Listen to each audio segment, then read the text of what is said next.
Welcome to dbForge Studio for SQL Server tutorials. In this video, we will show you how to create a chart report based on query data using dbForge Studio, which can help you visualize and understand your data more easily. Without further ado, let's begin.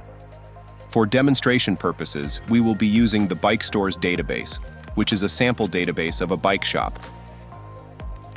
Suppose that we have a query that fetches the top 5 products based on their sales performance, and we want to create a chart based on that query output. Let us see how to do this with dbForge Studio for SQL Server.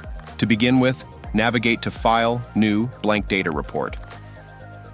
From there, access the Data Source pane and click Add Query. In the window that opens, switch to the text mode and input the query that you want to use for generating the chart report.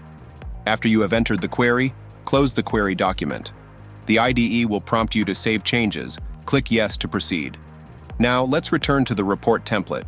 You can see that the query, along with the columns involved in it, has appeared in the Data Source pane, which means that the report is now successfully bound to the data. So far, so good. Next, click the Detail field in the body of the report. Then, navigate to the toolbox and locate the Chart control. Drag it to the activated Detail field. In the Chart Designer window that opens, you need to specify the chart's series, argument, and value. This can be done by assigning the appropriate columns to the respective fields. To accomplish this, switch to the Data tab and expand the Query node.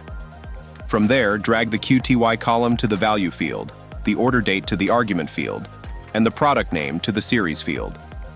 Once done, click Change Chart Type and select Bar. After doing so, click OK. Finally, switch to the Preview mode to see the resulting chart. As you can see, we have successfully created a chart report that visually demonstrates the top 5 products within our bicycle shop. We hope that this tutorial has provided you with a better understanding of how to create a chart report using dbForge Studio for SQL Server. If you're interested in giving dbForge Studio a try, you can download a free trial from the Devart website. Thank you for watching, and happy reporting.